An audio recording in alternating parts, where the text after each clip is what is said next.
Hello friend, good morning, Radhe Radhe. आई हो आप लोग अपनी लाइफ में मस्त होंगे, स्वस्थ होंगे और आप भी पॉजिटिविटी के साथ पढ़ाई करते होंगे।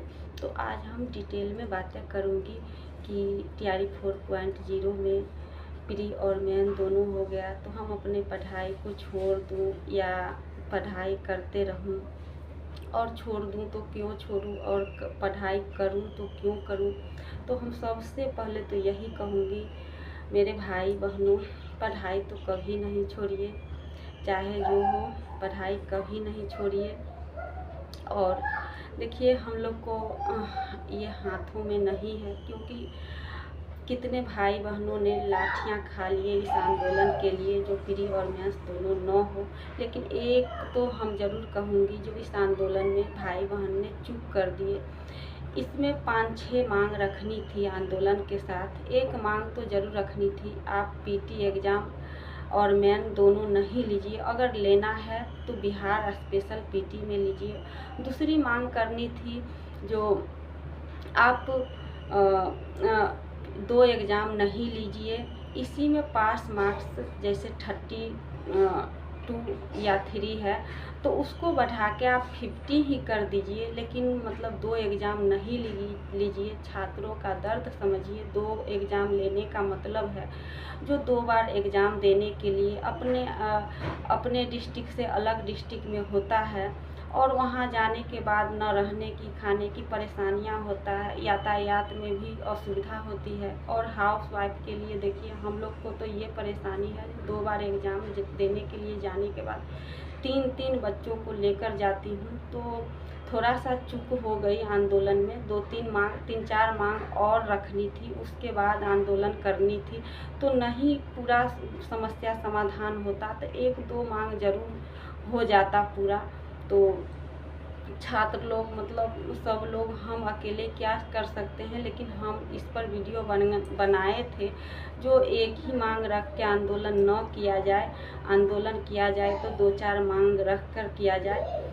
और उसके बाद हम ये कहूँगी कि देखिए, हम लोग अब इसमें कुछ भी नहीं कर सकते हैं, क्योंकि सरकार की नियति अच्छा नहीं है। सरकार की यही नियति है, जो मतलब 2 एग्ज़ाम लेने के बहाना अपना टाइम को खींचते रहें। और लंबा टाइम होगा, क्योंकि 2 एग्ज़ाम होगा तो पहले पीटी होगा, फिर उसका रिजल्ट आएगा, फिर उसका मेंस का फॉर्म भराएगा, फिर उसका रिजल्ट होगा, तो इसमें लंबा प्रोसेस हो जाएगा, 1-2 साल लगा दिया जाएगा। तो यही सब सरकार की मानसा अच्छा नहीं है। लेकिन हम लोग कभी पढ़ाई को नहीं रोकेंगे, क्योंकि यदि पीटी हो और मेंस हो या न हो, 2 एग्ज़ाम हो या न हो, लेकिन अब तो इतना पता है, जो टीआरई 4.0 बहुत ज़्यादा हार्ड है, पहले जैसे नहीं है, जो ऊपर से पढ़ लिए और सिलेक्शन हो गया। अब पूरी मतलब गंभीरता से और पूरी सिलेबस के एक पॉइंट को पढ़ने के बाद सिलेक्शन होगा, क्योंकि कट ऑफ बहुत हाई जाता है। अगली बार हिंदी विषय में 80 मानिए 80 कट ऑफ गया था हम लोग का कैटेगरी में। फीमेल में मान सकते हैं कितना ज़्यादा, 120 में 80 मार्क्स गया था। तो इसलिए पढ़ाई तो करना ही पड़ेगा। और इस भीड़ से और इस 2 एग्ज़ाम से डरना नहीं है, ये भी आप जान लीजिए। जो इस 2 एग्ज़ाम से 20 से 25% ये इंसान है जो मतलब डर कर छोड़ दिए हैं। और हम उन लोगों के लिए यही कहूँगी कि प्लीज़ नहीं छोड़िए, क्योंकि देखिए, सफलता नहीं मिलेगा तो मेरे अंदर जो तजुर्बा होगा, वो तजुर्बा कोई नहीं ले सकता है। और जो निरंतर प्रयास करता है, सफलता मिलता ही है। और उसके बाद हाउस वाइफ बहुत मतलब ये कहते हैं, जो कैसे निकाल पाऊँगी, तो उनके लिए हम ये कहूँगी कि देखिए, यदि आप घर में पूरी जिम्मेवारियों के साथ सब काम करते हुए, बच्चों को संभालते हुए, यदि आप वो अकेले खुद कर लेते हैं तो 1-2 एग्ज़ाम भी हो जाएगा। बस अंदर अपने अंदर विश्वास खुद को रखना पड़ेगा जो हाँ हम निकाल सकती हूँ। और देखिए पढ़ाई करना अपना है और रिजल्ट के लिए भगवान पर छोड़ देनी है। यदि आप मेहनत पूरी लगन से और ईमानदारी से कर रहे हैं और भगवान की इच्छा होगा तो आपको रिजल्ट हो ही जाएगा। और यदि आप कितनहू कर रहे हैं, यदि भगवान की इच्छा नहीं होगा तो मानिए तो कुछ न कुछ होकर भी रुक जाता है।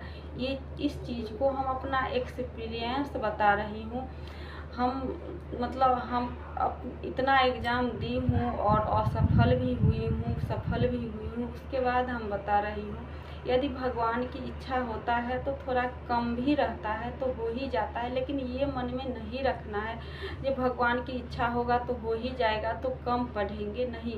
पढ़नी तो पूरा है, ईमानदारी से पूरी अपना जितनी कर सके मेहनत उतना करूँ और उसके बाद भगवान पर सब छोड़ दें। और बहुत लोगों को ये भी क्वेश्चंस रहता है, लगता है TRE 4.0 नहीं आएगा। तो देखिए आएगा तो ज़रूर, अभी आए, 6 महीना बाद आए, 1 साल बाद आए, लेकिन आएगा तो ज़रूर आएगा, ऐसा नहीं है जो नहीं आएगा।